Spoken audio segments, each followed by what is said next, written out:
अविनेश महर्षि। सभापति महोदय, मैं प्रस्ताव करता हूं कि सदन का समय 1 घंटा बढ़ा दिया जाए। सदन का समय 1 घंटा बढ़ाया जाए। सदन का समय 1 घंटा बढ़ाया गया।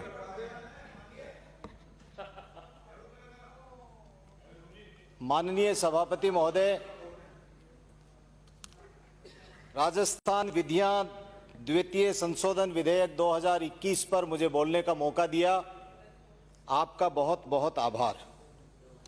मेरे से पूर्व वक्ताओं ने जिसमें माननीय राजेंद्र राठौड़ साहब बोल जाएं, उसके बाद में मैं समझता हूं कि विषय की सारी बारीकियां माननीय मंत्री महोदय के सामने विस्तार से आ गई है और किस तरह का खेल राजस्थान की सरकार काबिल माननीय मंत्री महोदय की नाक के नीचे खेलना चाहती है, ये पूरे सदन को अवगत करवाया माननीय राजेंद्र राठौड़ साहब ने और बाकी सदस्यों ने भी। उन सब बातों को रिपीट नहीं करूंगा, लेकिन माननीय मंत्री महोदय, माननीय सभापति महोदय, आपके माध्यम से माननीय मंत्री महोदय को मैं कुछ बातें अवगत करवाना चाहूंगा। ये संशोधन जो पेश किए गए हैं, मुझे मालूम है संख्या बल के आधार पर आप लोग इसको पास कर दोगे, लेकिन यह सोचनीय विषय है कि जहां राजस्थान की नगरपालिकाओं में 2.5 वर्ष के अंदर 13 बार एक नगरपालिका का ईओ बदला जाए, जहां पर जेईएन नहीं हो, जहां चपरासी के भरोसे नगरपालिकाएं चलती हों, वो नगरपालिकाएं किस तरह से ये जो आप अमेंडमेंट करके जो लोक लुभावने वादे करने वाली सरकार के रूप में जनता के सामने पेश होना चाहते हो, वो किस तरह से इनको एग्जीक्यूट करोगे, ये मेरी समझ से बाहर है। कर्मचारी नगरपालिकाओं में है नहीं, ईओ नगरपालिकाओं में है नहीं। मेरे रतनगढ़ विधानसभा क्षेत्र में 3 नगरपालिकाएं हैं, माननीय मंत्री महोदय, ईओ नहीं है। एक नगरपालिका के अंदर भी ईओ, जिसके पास में 4 चार्ज दूसरी नगरपालिकाओं के भी हैं। यह गंभीर विषय है, काम बाधित होता है, जेईएन वहां पर है नहीं।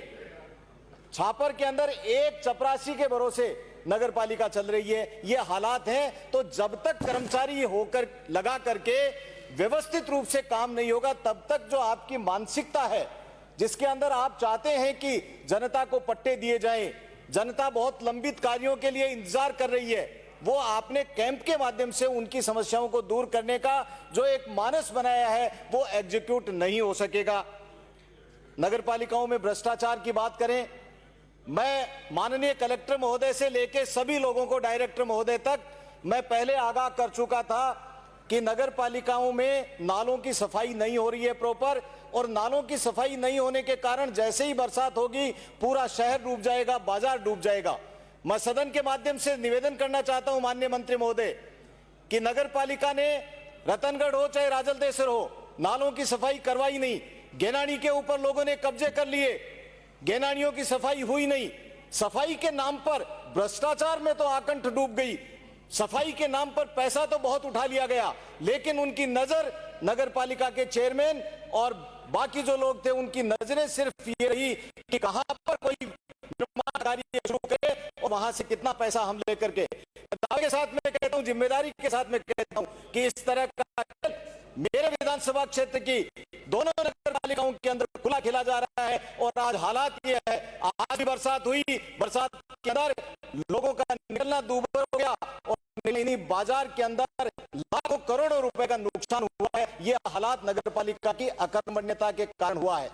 मैं निवेदन करना चाहता हूं, परमाणा ताल मेरे यहाँ एक है जो जोड़ पाए थी, उसके ऊपर कब्जा कर लिया, उस तालाब को पूरा मिट्टी से भर दिया और नतीजा उसका ये हुआ कि शहर का जो पानी उसके अंदर जाता था, वो पानी वहां से शहर के अंदर गया, बाजार डूब गए। ये हालात तब तक सुधरेंगे नहीं, तब तक हम भला कर नहीं सकते हैं। ऐसी हालात में मैं, अभी बाकी मित्रों ने भी बात की, ये जो मित्र लगा रहे हैं, ये तो सहायक लगा रहे हैं। मुझे ऐसा लगता है, मैं जिम्मेदारी के साथ में कहता हूं कि सरकार के ऊपर बहुत भारी प्रेशर है। कांग्रेस के कार्यकर्ताओं को किस तरह से एडजस्ट किया जाए, ये 800 लोग भी वो एडजस्टमेंट वाली श्रेणी के अंदर आकर के, माननीय मंत्री, माननीय सभापति महोदय, मुझे सिर्फ 4 मिनट भी नहीं हुए, मैं जैसे ही सरकार के खिलाफ बोलना शुरू करूं, आप पुकार दें। ये माननीय सभापति महोदय, देवनानी साहब, मेरी बात को समाप्त तो कर लेने दो।